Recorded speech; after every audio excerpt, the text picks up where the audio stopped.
Olá, alunos. Eu sou o professor Moa, professor da equipe de língua portuguesa do ESAG Vestibulares. Hoje nós vamos falar um pouco sobre o pré-modernismo, esse momento da literatura que é uma transição entre o final do século XIX e o início ali do século XX. O pré-modernismo, como o próprio nome diz, ele antecipa já algumas características do modernismo sem ser ainda o próprio movimento modernista. Bom, a gente vai tentar trabalhar aqui, pensar um pouco quais são essas características e o que caracteriza então como pré-modernismo. Bom, enquanto o espaço de tempo que a gente trabalha é o seguinte: 1902 começa o pré-modernismo com o lançamento de um grande romance chamado Os Sertões, de Euclides da Cunha, do qual nós falaremos daqui a pouco, e termina lá em 1922, quando começa essencialmente o movimento modernista no Brasil, o marco inaugural, na verdade, que é a Semana de Arte Moderna.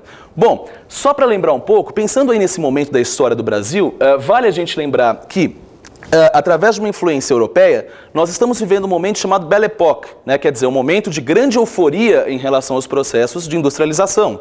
A gente vê o processo de reurbanização no Rio de Janeiro, enfim. E, ao mesmo tempo, no âmbito da política nacional, nós estamos passando pela República das Oligarquias, ali com a política do café com leite. Bom, esse é o momento, essencialmente, em que a literatura, diferente do século XIX, diferentemente do século XIX, explicitará os problemas ligados ao atraso no Brasil. Bom, nós temos uma sociedade europeia, particularmente a França e a Inglaterra, se industrializando num processo contínuo. Nós temos as ideias que vêm da Europa influenciando aqui as ideias no Brasil, quer dizer, o liberalismo e uma série de outras ideias, as ideias científicas, enfim. E nós temos, ao mesmo tempo, enquanto pano de fundo, enquanto sociedade brasileira, uma sociedade bastante ainda atrasada, rural. E é isso que fica um pouco explícito nessa geração, entre aspas, pré-moderna, pré-modernista.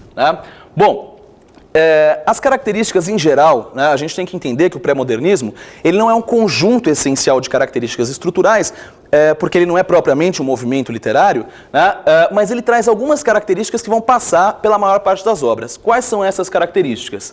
Por um lado, a gente trabalha com uma forma tradicional, e o que significa isso?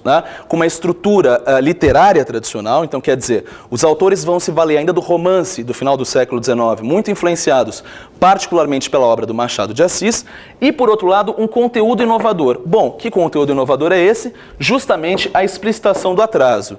Vale lembrar que esse é um momento em que o regional, o regionalismo vai começar a aflorar.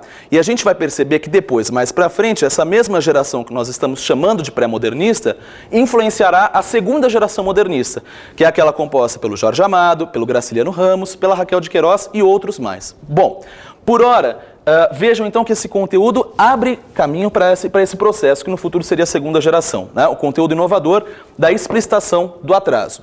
Quem são os nossos autores pré-modernistas? Esses autores que têm essas duas características, uma forma tradicional e um conteúdo inovador.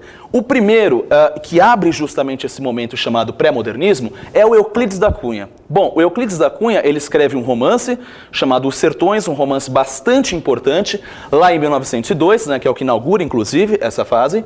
E Os Sertões, ele é essencialmente uma crítica ao processo da Guerra dos Canudos, a Guerra de Canudos. Vejam, nós sabemos que no começo do século XX nós temos esse processo chamado Guerra de Canudos, aquele processo de isolamento de uma comunidade em Canudos, sob a liderança de um sujeito dentro daquele processo chamado messianismo, que é o Antônio Conselheiro, e a gente tem uma série de expedições do Exército Brasileiro para destruir aquele povoado de Canudos. Bom, o Euclides da Cunha ele é jornalista e ele é enviado pelo jornal que hoje se chama Estado de São Paulo, o Estado de São Paulo, naquela época com outro nome, e ele vai fazer a cobertura, então, da Guerra de Canudos. Bom, como a sociedade inteira olhava para Canudos, ele pensava que chegaria lá e retrataria aquela desgraça, aquele sujeito, um fanático e assim por diante, guiando uma série de pessoas e criticaria essencialmente isso. Só que quando ele chega lá, ele começa a perceber que a coisa não é bem assim.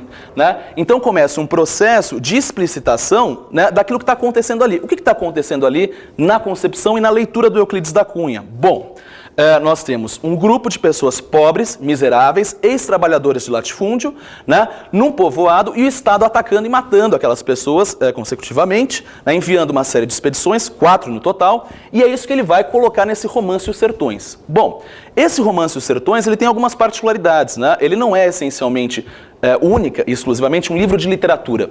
Ele traz também características da sociologia, da antropologia, né, das questões políticas, da filosofia, enfim. Né? Então, a gente pode dizer e pensar que esse romance fica entre a literatura e a sociologia, porque é um romance no qual ele fará uma análise essencial desses processos que acontecem na Guerra de Canudos. Obviamente, tomando parte aí dos sujeitos que resistem, né? Então, é importante essa palavra resistência, porque ele vai enxergar naquele processo de Canudos um movimento de resistência política, basicamente, né? Claro, a figura ali de uma semi-loucura, de uma semi-desrazão daquele sujeito que é o Antônio Conselheiro, mas naquela figura, além da superfície, o Euclides da Cunha enxerga a resistência daquela população pobre. Bom, ele divide esse romance em 3 partes, é um longo romance, A Terra, o Homem e a Luta. Na primeira parte, A Terra, ele vai fazer uma descrição minuciosa de todo aquele processo, de todo aquele espaço, na verdade, né, de toda aquela região de Canudos, ali perto do Rio São Francisco, e faz uma descrição das árvores, das rochas, enfim, de toda a paisagem natural,